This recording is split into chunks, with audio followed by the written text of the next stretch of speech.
Great. Good afternoon, everyone, and thank you for joining us today for a three-part series, Entrepreneurship and Economic Development. As a friendly reminder, please be sure to mute your microphones, which looks like everyone's really good at that already. Tessa is open to questions during her presentation, but if you don't feel comfortable asking during the presentation and the conversation, you're also welcome to drop questions into the chat, and we'll try to keep an eye on that. Briefly, special thanks are in order. This series is made possible by, in part, from a grant from the U.S. Economic Development Administration in support of the EDA University Center at the University of Wisconsin-Madison. And I'll turn to today's presenter, Tessa Conroy. Tessa is, many of you know Tessa. She's an economic development specialist with Extension and assistant professor of agricultural and applied economics at the University of Wisconsin-Madison.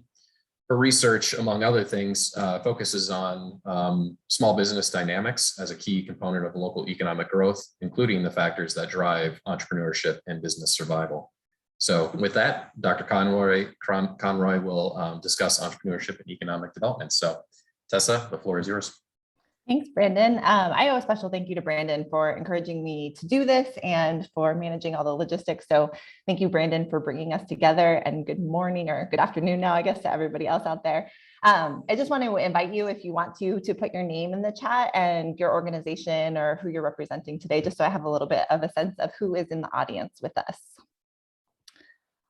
Again, I'll just reiterate what Brandon said. If you have a comment or a question, feel free to interrupt me. I know it's a little bit off with Zoom, but I don't mind at all. So please go ahead and chime in if you have something to share.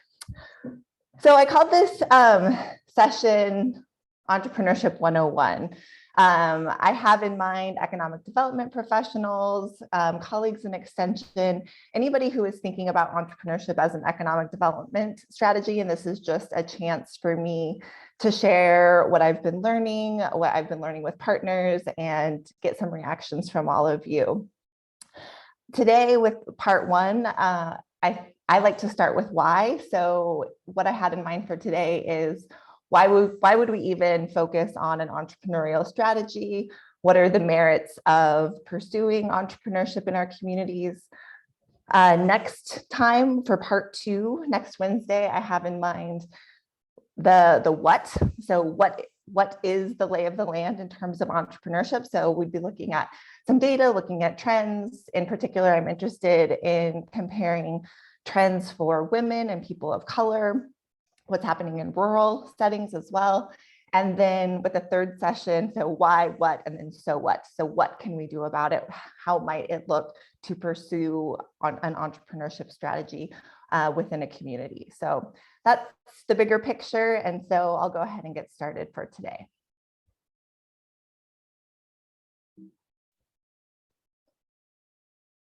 I just wanted to give a little bit of background about myself, because I think it influences how I think about entrepreneurship, particularly in rural communities, and kind of why I study what I do.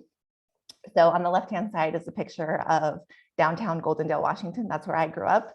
In my hometown, growing up, a large share of the population worked for the aluminum plant, and that's the picture that you see down on the lower right.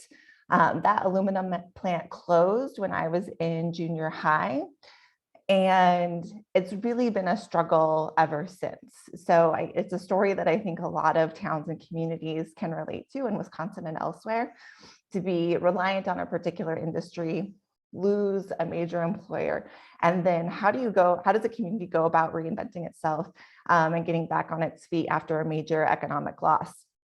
And I can remember conversations at our dinner table being around, who is going to reopen the plant, or who might buy the plant, or, when is somebody going to come in and put things back the way they were?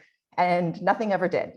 And I think that ultimately it came down to leveraging some local assets. So some success stories we have a lot of wind there. So we're now home to one of the largest wind farms in the country. So kind of leveraging a natural asset. We had a drone company come in. It's now much, much larger than it was when it started. So these small businesses that grew ultimately were part of replacing some of that job loss and reinventing itself. So that's part of what influences the way influences why I'm interested in these questions and what communities can do. So this is how I think about my research. What makes an entrepreneurial place?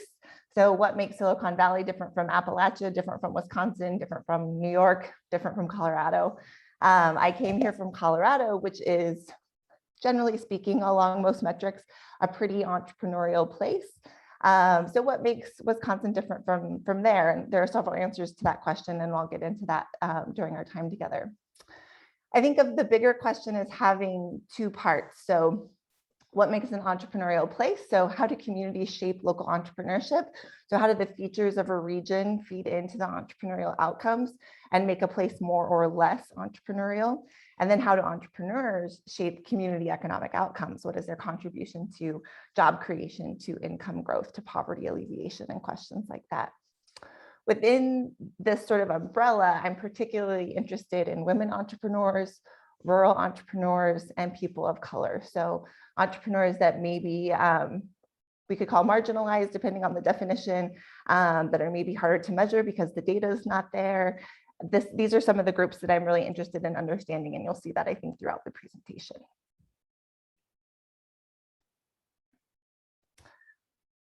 So getting into it now.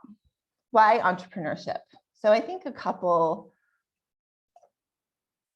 big picture answers to that question to start. So entrepreneurial support can sustain rural economies. I do think that entrepreneurship is part of the equation of a lot of rural success stories, and that arguably better than conventional strategies, particularly when we look at industrial recruitment.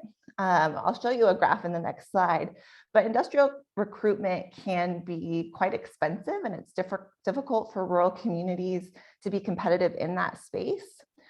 Further, there just aren't very many companies that ever move, and so you're channeling resources towards a very small pool of potential candidates, and that can also make it difficult.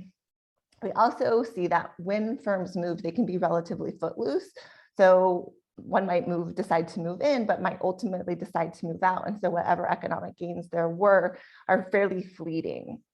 I think one of the other merits of entrepreneurship is by focusing on local assets and local talent, oftentimes those folks are the ones that are going to support the Little League team. Those are the ones that are going to be invested in the community, care about the schools because they grew up there, because that's where their kids are. And so there's a nice sort of relationship between focusing on local assets. You invest in those local talented people, and they in turn invest in the community oftentimes. Offers a number of economic benefits to focus on entrepreneurship, and that's going to be mostly what I talk about today. So we'll go through what are the economic benefits of a rich entrepreneurial environment. I think that this is a positive for a lot of rural areas in particular, because there's already a fair amount of entrepreneurial momentum, and I'll show you the evidence of that.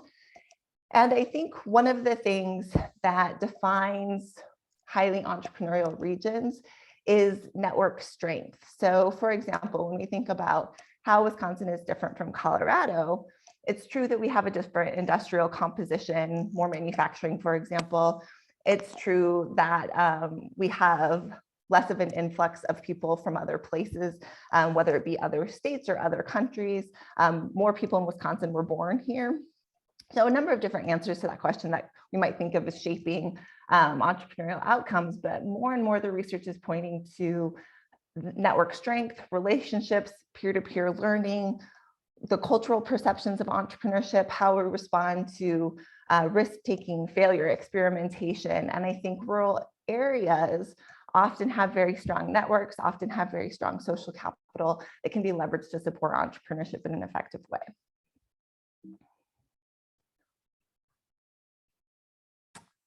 So this is one of the things I just mentioned. So in terms of thinking about entrepreneurship compared to some other strategies, I just wanted to take a minute to talk about industrial recruitment because it's one that comes up so often. And so in the pie chart on the left, we have total establishments, manufacturing establishments in Wisconsin, and this is from a past study that we've done. So the pie shows here total with manufacturing establishments, And then the little sliver is the share of establishments that are ever going to move. If my memory serves me, that's close to 3%. So a relatively small share of businesses that are ever going to move. Within that pool of businesses that do move, most are going to stay within Wisconsin. In fact, they're going to stay within their community. They're just going to move to a larger location, down the streets, across the river, whatever it may be, a short distance, to find a place that's better suited for them. It's not maybe what we might think of as a true relocation to a new region or place. And then an even smaller share that are actually kind of in this pool that we might think of as moving across state boundaries and really reshaping economic outcomes in either place that they left or came to. So it's just a small pool and a narrow focus for resources if we're thinking about economic development. Whereas if we're thinking about entrepreneurship, it's a fairly wide open field, lots of potential candidates to think of developing locally and supporting economic growth. So check my time really quick. So the benefits of entrepreneurship. So these are what I'll touch on today. The first being job creation. That's one of the more significant. I especially think so in rural communities that have had fairly tepid job growth, especially since the Great Recession. Income growth and poverty reduction, regional diversity and stability, innovation and sense of community. And I'll show some data along the way as evidence of these economic benefits for places that might want to pursue an entrepreneurial economic development strategy. So entrepreneurs create jobs. I can remember, at various points of an economic downturn, whether that was, almost 10 years ago now or more recently, there is this question of where do jobs come from? And now my answer to that question is, well, oftentimes they come from new businesses. They come from entrepreneurs. We now know from the research that a disproportionately large share of new jobs come from new businesses. And on net, existing firms tend to lose jobs. So existing firms being those that are age 1 year or older. And that's because the jobs we gain from expansions in those existing businesses tend to be fewer than the number of jobs that are lost from contractions and closures combined. So I want to be clear too that when we're talking about job creation, we're thinking about the jobs over and above what's currently in the community. So we maybe have any number of different employers in the community, some of them very large, and that's kind of given our base level of employment. But when we think about next year and where the new jobs that we're going to have by next year come from, so over and above that baseline, that's where the new businesses are really important. So I'm talking about new jobs and job creation over and above what we have. So it's true that existing employment is often in those mature or existing firms, but new jobs often come from new businesses. This is a little bit of a different perspective than we've had for a long time. We used to think of small businesses as job creators, and it's not entirely inaccurate to say that. It's just that now we have better data about the age and size of firms together. And we know that new and young firms are key to job growth and that new businesses happen to be small. And so oftentimes the job creation that's associated with a small business has more to do with their newness than their smallness. And I think this is important because we had a relatively slow jobs recovery, especially in rural Wisconsin or the rural US rather. And I'll show you what I mean here with some slides. So here is average annual net job creation by establishment size. So net job creation means I'm going to take all of the jobs created and subtract off any that we lost due to closures or expansions. And then we're looking at this by the size of the establishment. So I have my size buckets on the x-axis down below. This is for Wisconsin. I know we might have some other some visitors in the room from other states, and I'm so glad you're here. I just wanted to have an example, and being from Wisconsin, I chose to focus on the state, but I can definitely share with you how to get these resources if there's interest. So here we see that true, there is a lot of job creation in small businesses, especially if we're willing to include firms in that 20 to 99 category. So it's not entirely, as I said, mistaken to say that small businesses create jobs. I wouldn't say that that's untrue.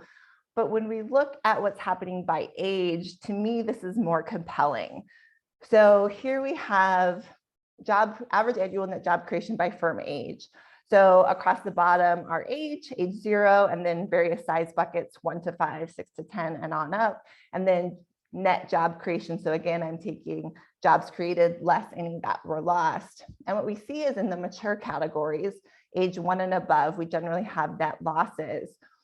By definition, new businesses can only add jobs. And so having this pipeline of age 0 firms replacing any losses of our mature firms for net positive job growth is really important.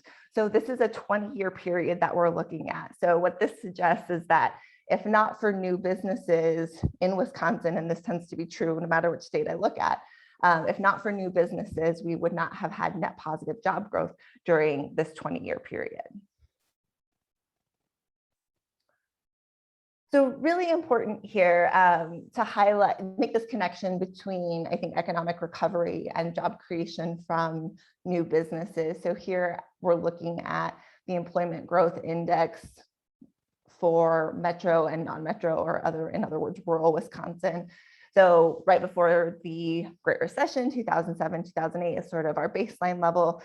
So that's what we have at 100. And then we have our index diverging from there.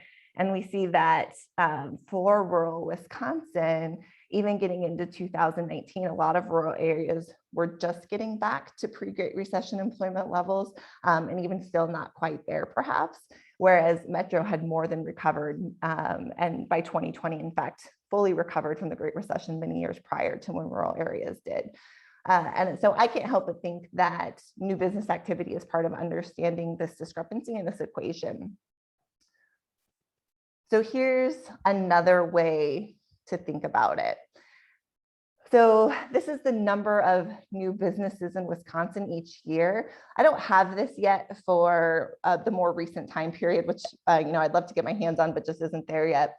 So here we see the number of new businesses, so fluctuating around, let's say, 11,000 new businesses each year in Wisconsin, going back to the 1970s. And then up to the Great Recession, we had about 12,000 new businesses per year, and that really dropped quite dramatically. We ended up at about, let's say, 8,000 new businesses per year. So that's a gap, let's say, of about 4,000 missing businesses each year from the period from 2009 to 2013. So 4,000 times 4, 16,000 missing businesses. Even if each one of those had 2, 3, 4, 5 employees, not necessarily very large businesses, that adds up to a really significant number of missing jobs. So we can see how this has potential to compound and help us understand economic recovery.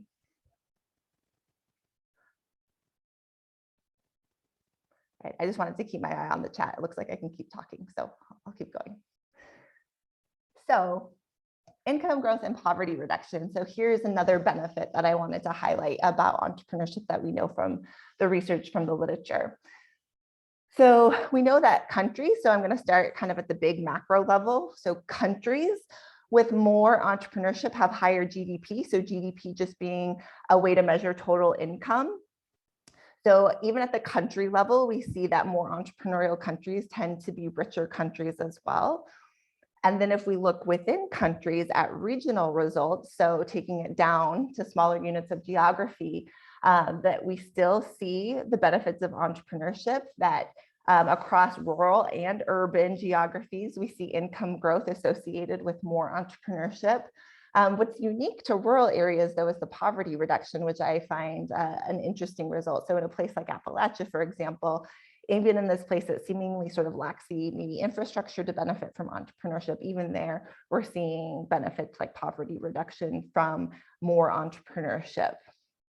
From going now country, regional, and even down to the household or individual level, there's evidence that helping low-income individuals become self-employed can help them out of poverty and reduce the need for welfare or transfer payments. So potential benefits kind of across the different ways of different units of analysis when we're looking at entrepreneurship.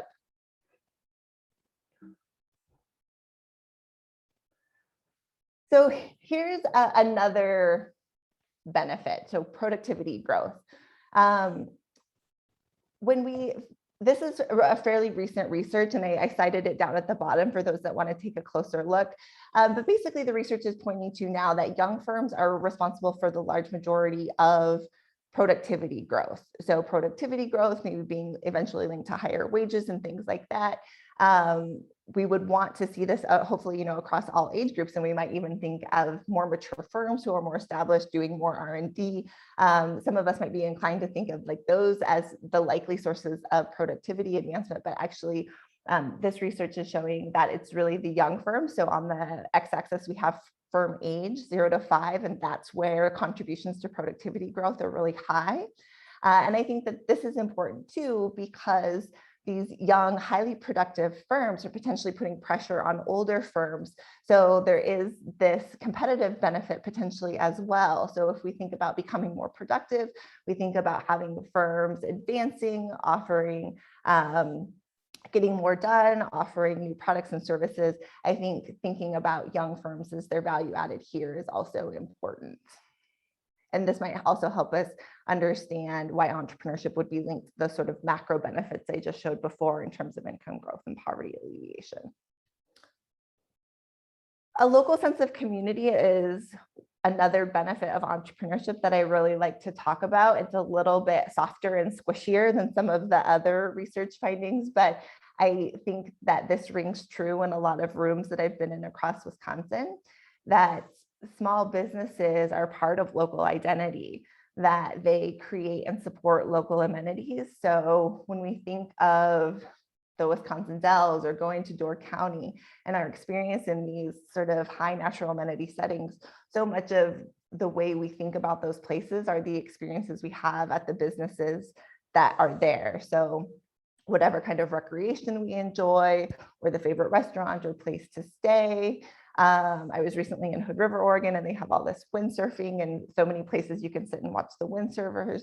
So our experience of a place has so much to do oftentimes with the businesses and their offerings in that place.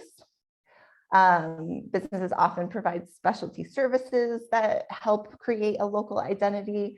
I think of New Glarus, Wisconsin, kind of embracing the Swiss heritage. So many of the businesses have the chalet style architecture, for example, that lend itself to a sense of identity, selling culturally specific goods. And again, I see this in various parts of the country, that places that really embrace whatever sort of ethnic or cultural heritage they might have, and give communities their unique charm and character.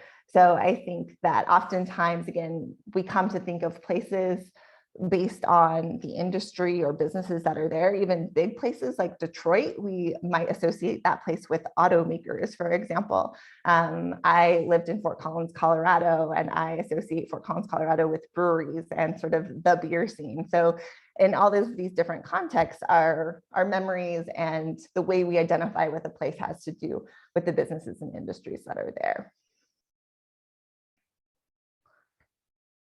So another perhaps more concrete benefit of entrepreneurship is regional diversity and stability.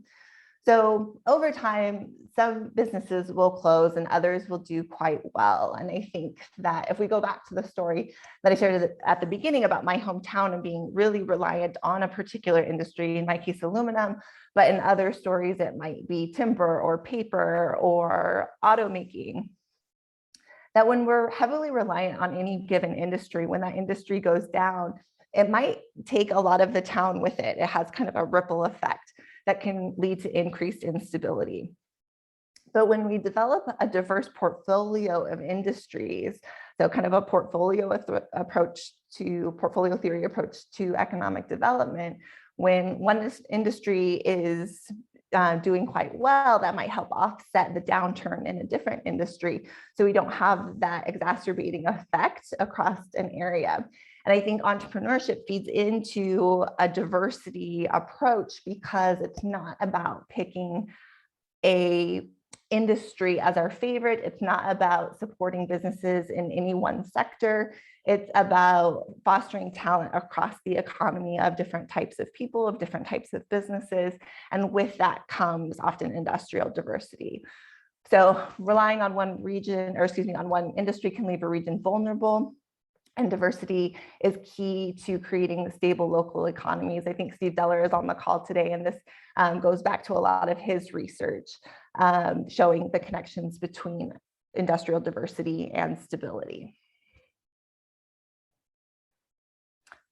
And two, again, I want to highlight here that rural economies might be more diverse than we think. For those of us who have lived in rural economies, this might not be surprising, but even then, sometimes I visit a community and they have a really strong sense of, well, we're a farming town or we're a manufacturing town, and associate themselves with any one particular industry in some cases.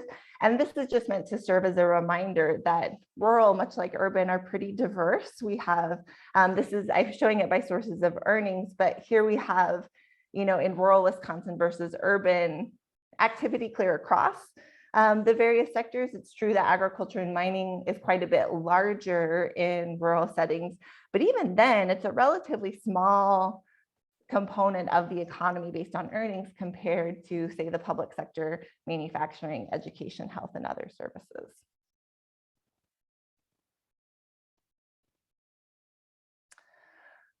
So I also think of entrepreneurship as being important in even those rural economies that do think of themselves as primarily agriculture or primarily farming dependent, because so many farms do rely on off-farm income. So this is a figure that I borrowed from the USDA. I have the source down at the bottom for people who would like to take a closer look. But when we look at, for example, farms in sort of the 10,000 up to $1 million in sales. So that's a fairly big bucket, but I would think of family farms maybe as being in that range. And there's a fairly large yellow bar. So that's income from off-farm sources. So what that says to me when I'm thinking about rural development is that even for farms, the non-farm rural economy is really important because they're getting some income from those non-farm industries. So in a rural community, yes, farming and agriculture is likely part of it, but oftentimes that's going to be complemented by the other industries in a rural area. And that sort of leads to, I think, complements a conversation about household stability. We started off by thinking about entrepreneurship as a regional or a contributor to regional stability through economic diversity, but I think it might also play a role in household stability. And that could be true on farms. So with farm income fluctuating, farms having several hard years in a row, that source of off-farm income might be a really important part of smoothing farm income and offsetting some of those difficult years in terms of income. But even more generally, we have seen some evidence that entrepreneurship can play a role in household stability. So here, sharing with you some evidence that women entrepreneurs are more likely to view their business as a source of secondary income rather than primary income. So again, maybe supplementing a primary breadwinner with their businesses. And we also see that women entrepreneurs spend more time on childcare, and we see this from time use surveys. So women entrepreneurs spend more time than women wage and salary workers on childcare. They also spend more time than men of either category. So male entrepreneurs or male wage and salary workers. So again, perhaps we don't necessarily think of just the stability of income, but stability of care needs within a household and how entrepreneurship and the flexibility it might lend to households is part of creating some stability. Innovation, I am pretty agnostic about innovation. I am somebody who thinks of innovation as potentially being disruptive and changing the way we do things. But I also think of innovations that can be relatively modest or incremental, offering slight improvements in the way we do things or slight enhancements to value for consumers. And I think in either case, entrepreneurship is often part of bringing those innovations to market. So innovation leads to processes, products, and services that increase variety and replace existing technologies. Consumers benefit from many choices to suit their needs. I'm not from Wisconsin, and so upon arriving here, going to the grocery store, it was my first time seeing an entire aisle of cheese. So even these innovations that are happening in food processing in Wisconsin are sort of lining up to offer consumers things they maybe even never knew they wanted. So innovations, again, can be relatively small or quite substantial, but in either case, entrepreneurs are often taking an idea and combining it with business savvy to ultimately bring it to market so that consumers can access those goods and services. And it can be slight improvements into ways of doing things as well. So the entrepreneur in a rural community who maybe finds the right combination of menu items to be sustainable. We were talking, I was yesterday in a rural community in Wisconsin, and they were saying that they didn't think a barbecue place could survive 7 nights a week if they only served barbecue, but if they could do a combination of different types of food throughout the week, that might be sustainable. So even just small innovations and ways of doing things might offer something to consumers in a local area that's really valuable and makes it work.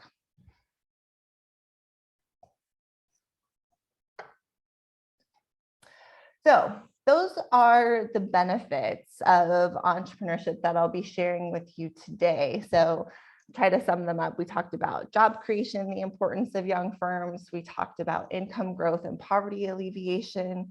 We talked about productivity. We talked about sense of community. We talked about innovation.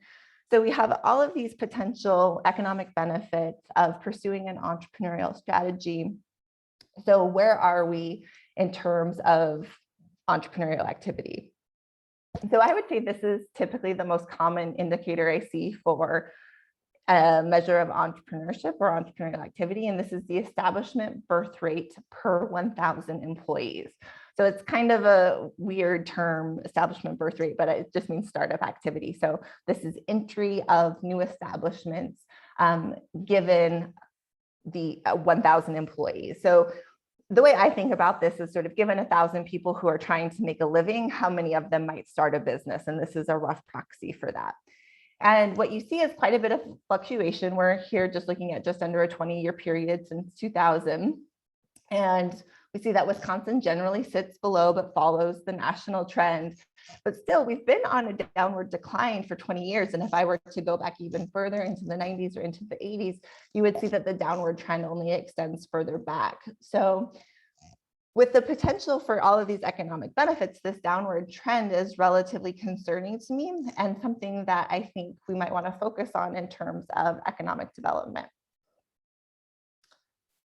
One thing that I do find interesting and hopeful, particularly for rural areas, is that at least in Wisconsin, it does seem that entrepreneurial activity is relatively high based on the same metric. So here we're looking at that same statistic. So given 1,000 people trying to make a living, how many might start a business? So you see that going back to the 1970s, here we took it back a bit further, upwards of 16 businesses per 1,000 employees. And now that's fallen down closer to, I have to move my screen around if I have the lines right, 7 or 6 or 8, excuse me. And then below that, we have metro adjacent Wisconsin, and then below that, metro or urban Wisconsin. So in terms of an entrepreneurial strategy and entrepreneurial potential, to me, this is a story of just asset-based development for rural Wisconsin in particular. And then here, looking at some more long-term trends. So dividing this slide up also into metro adjacent and remote Wisconsin. So by county, excuse me, I should have said that. So this is metro counties, metro adjacent counties, and remote counties in blue, black, and red respectively. And then we looked at 10-year averages for the average share of annual job creation from establishments from 0 to 5. So what share of of gross jobs are coming from new and young businesses? And we see that going back to the 80s, it was over 50%, and now we're down between 30 and 40%. And so I think when we tie that back to some of the evidence that I showed you particularly in terms of productivity, that new and young businesses are contributing the most to productivity, seeing how incumbent firms. So those existing firms are having a larger and larger presence, and then the smaller firms are having an even smaller presence. I think too, we want to have attention to that in terms of the potential economic benefits that might be lost as this composition changes.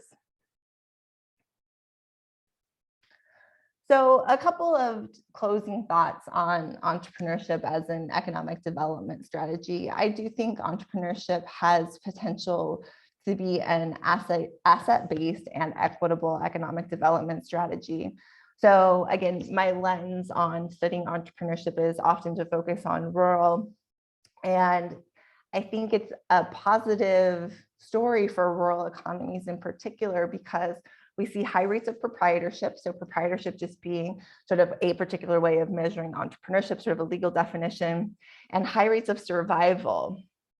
And as I mentioned before, oftentimes in rural areas, we have pretty strong social capital to begin with. And if that social capital can be leveraged in such a way that it's supportive of entrepreneurship, then this seems to have a lot of the ingredients of entrepreneurial potential. So I'll show you what I mean here with some graphs. So rural areas are surprisingly entrepreneurial, maybe not surprisingly for people out in rural areas, but some audiences are surprised by this. So here we see proprietorship per 1,000 residents is actually higher. And this includes farm proprietors. And I think of farms as kind of or farmers as the original entrepreneurs. So I want to include them in these figures. So relatively high rates of proprietorship in rural Wisconsin.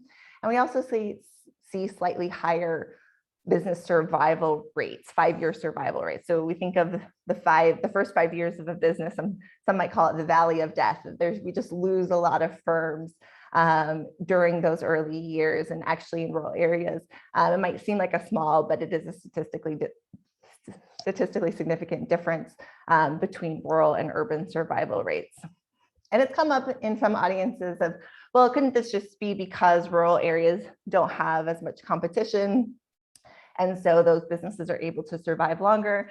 And I suppose that it definitely could be. I think that makes economic sense, but I also think that this could be linked to rural resilience. And with slow job growth in a lot of rural communities, you might have to find a way to make it work as a business owner. And I think that is an asset as well, that sort of resilience and commitment to making a business, figuring out how to make it work and sustain yourself as a business owner. And then I think by pursuing entrepreneurship, there are opportunities to enhance entrepreneurship equitably.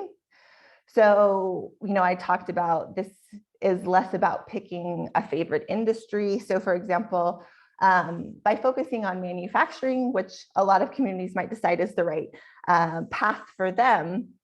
However, I would offer that manufacturing is a male-dominated industry. On average, it's about 80% male, for example.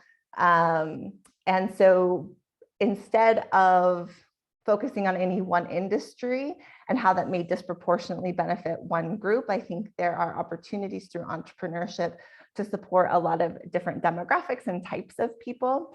Another example of that is we have some recent work on broadband and how rural broadband is linked to entrepreneurial outcomes. And what we found is that even for the very smallest types of businesses, so like the one man and one woman shop, which tend to be more likely owned by people of color, having broadband is especially beneficial to those types of businesses. Women too are more likely to own those very smallest types of businesses. And we also found that broadband was beneficial to the most remote rural entrepreneurs. So whereas we might see a lot of resources going towards urban or tech or high growth, broadband is the way to support entrepreneurship that might hit relatively underserved corners of the population that can benefit as well. So in that sense, I think it's exciting to think about entrepreneurship as a way to create opportunity equitably.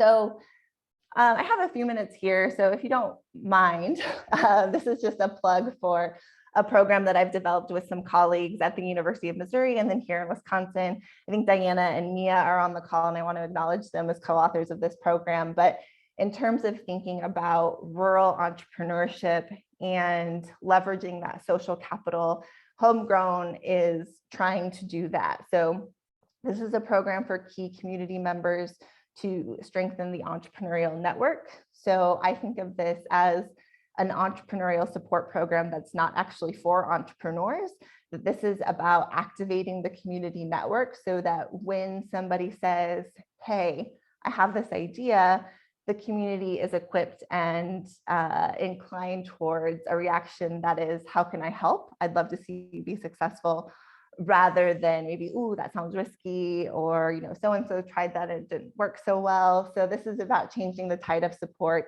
helping communities understand how they might pivot towards supporting more entrepreneurship, and as well as educating key community members about why they might want to do that. So we include entrepreneurs, we talk about entrepreneurial networks and the entrepreneurial ecosystem, and we hope to move the dial on stronger entrepreneurial ecosystems in rural areas. So this gets back to sort of trying to leverage what is already a rural asset and rural strength, and build on that to support entrepreneurs. So I wanted there to be quite a bit of time for discussion and questions, and I think I might have pulled it off. So with that, I'm happy to hang on and talk for a while and get reactions. Like I said, I also like hearing if this doesn't resonate with you or doesn't line up with your thinking. I like to hear those comments and feedback as well. So thank you for your time. I hope it was time well spent. Yeah, and I will just jump in first. First, as always, thank you so much, Tessa. That was really wonderful. And I'm always very impressed with the material you bring, and it's very informative. So this is an opportunity. Yeah, so if you can clap, if you're in a room, we could clap and you could hear the feedback there. But this is an opportunity to ask questions. So please feel free to unmute and turn on your camera if you feel comfortable, and have a conversation here.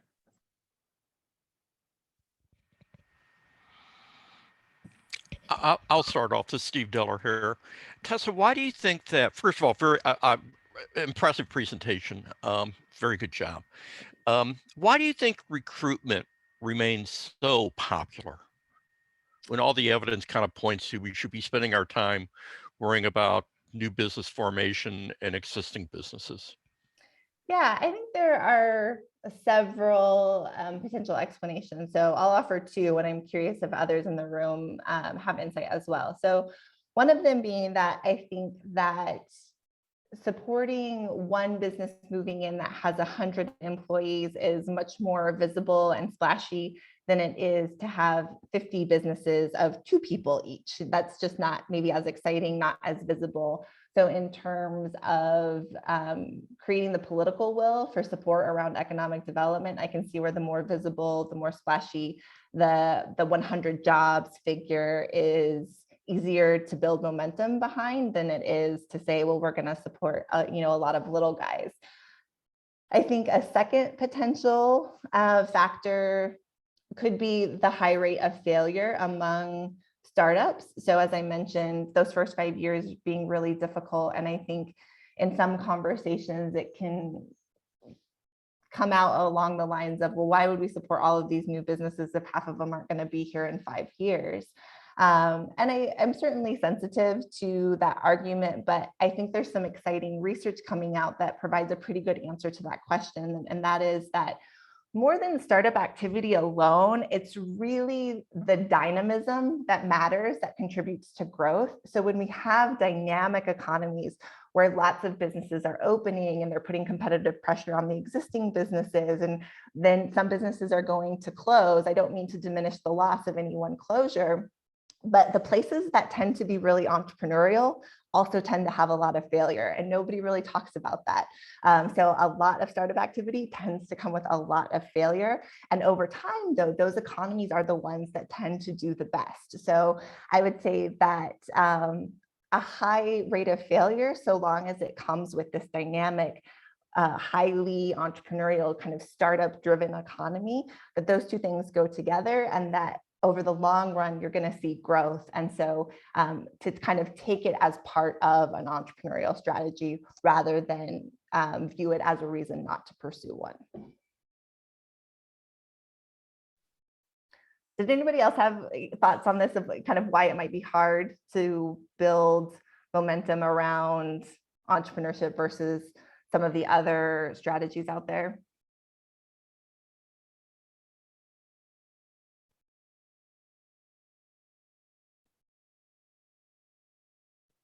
Well, that's okay. We can come back to it. Mia, do you have your hand up? Well, this is Miles. I think there's also a different kind of work. Yeah. That growing 52-person firms, that's very relational, hands-on, possibly, and to bring in a business with 100 jobs is much more heroic, and it is the economic development specialist who does that work. It's not a community. It's not the banker and all these other people that make the small business work. Yeah, I think that's a great point. I can see where it would be more straightforward to put together, maybe it's an incentive package or something along those lines, than it is to go around to multiple small businesses, talk about their needs, think about relationship building. I can see that. Tessa, nice job again. I was going to say that when I started with Extension about 25, 30 years ago, I worked in the tourism center here. And one of our big initiatives was to try to help people make good decisions on going into a tourist business, like a resort. Oftentimes we had people from Chicago retiring, putting all their savings into this dream that they had, only to have it fail. So my question is, that's a cost not on the community, but on people, individual people, that I'm not sure is fully recognized by people that want to implement their dream, but then realize that it's not going to be there. Just a thought, it kind of parallels the whole discussion of, do we go after entrepreneurism as a tactic or as a strategy? There's a downside to what I'm trying to say. Right. And I've had people respond to me kind of on when I've presented on similar topics of, well, like, should just anybody be an entrepreneur? And, a lot of those people might not be well equipped. And I certainly don't mean for an entrepreneur who is not prepared for success to pursue it. In my mind, this is about, I wouldn't want an entrepreneur to fail for lack of supports in place. And I think that part of economic development is, of course, helping entrepreneurs make good decisions about opening and their trajectory, and being careful as well. We did have. Because I was. Go ahead, Mia. I was going to call on you. Go for it. Yeah, I was just interested in what you're talking about. How entrepreneurship rates have declined, and that's a little bit concerning, especially as a lot of us are working with small business owners. I was just wondering if you have other ideas for potentially why this trend is happening. And I was just wondering if things like, globalization, mergers of firms, internet sales, I was just starting to brainstorm by myself. Like, what do you see, Tessa, being factors that may also explain that this decline is happening, and not necessarily only because we're not an entrepreneurial state, so to speak? Right. So you gave already, I think, several good potential hypotheses to answer that question. I would offer a couple more. One that came up just this week was student debt, that we just have fewer people in a financial position, or who view themselves as in a financial position to take on that kind of risk.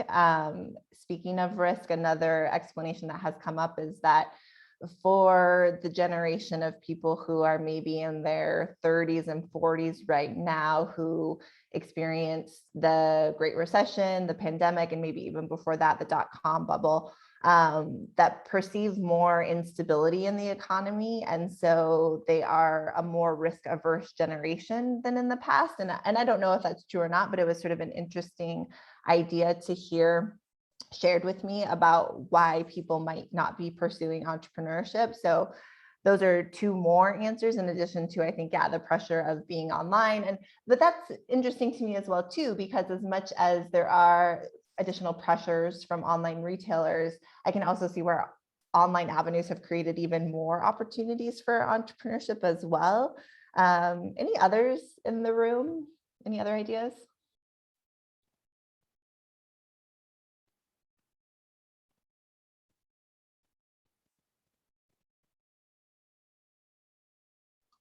I think healthcare. Yes. and the access to healthcare is via a job, is having an increasing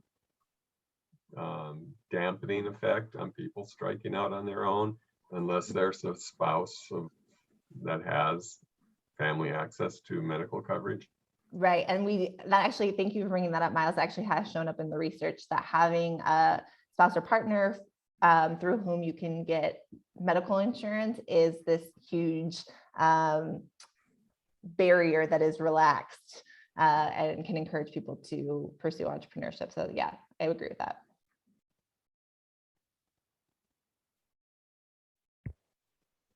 I think in Crawford County, at least, the rural county, there's, and I've talked to Tessa about this as well, but there's definitely a sentiment, just a social, cultural discouragement of, like, especially in the kids that I see, like, you know, in the schools of stuff, of thinking about pursuing entrepreneurial, being an entrepreneur as like a career path. So I've heard and seen this actively discouraged. And so that's where I think about, is like, well, how do we get just even the stories we're telling in our communities that this is something you can do to not only have a career path for yourself, but to help solve a problem in our community. Yeah, I agree with you. And that's part of why I think there's merit in taking a broad view at the entrepreneurial ecosystem and thinking about all the support players. And one of the key support players in my mind is our high school teachers, or even younger, our K through 12 teachers. And these are influential adults who are helping young people think about the tractable paths for their future. And if entrepreneurship is presented as a viable path, and that it's presented as something that's, you know, just as possible and, you know, just as cool, for lack of a better word, as other careers, I think that that's, you know, one step in the direction of changing cultural norms. If I could chime in on that note, I'm from Brookings, South Dakota, and our economic development organization actually has entrepreneurship as one of the stops on job fairs. So, you know, you have all your regular businesses, and then we also just, and I play that role in talking about that. So really calling it out as a potential job opportunity. And then we've also developed a curriculum for 4th and 5th graders, and we present that at our local Boys and Girls Club. And so that was just kind of an add-on, like it's voluntary if they want to participate in it, but they understood the full range of what it takes to start a business. And then we ended it with a pop-up market. So they actually got to experience sales and relationship with customers and things like that. So we are trying to plant that seed early on, at least here. That's great to hear. Thank you. Jennifer, if I could follow up on that, how is that going over? How is that being received in the community? Very well received. Actually, we had a good response from the Boys and Girls Club. I mean, they were super excited to have us come in and do that. We had a nice group of kids that engaged throughout the whole process. You know, we're a fairly small community, but we had just shy of 100 community members that came and supported that pop-up market for them.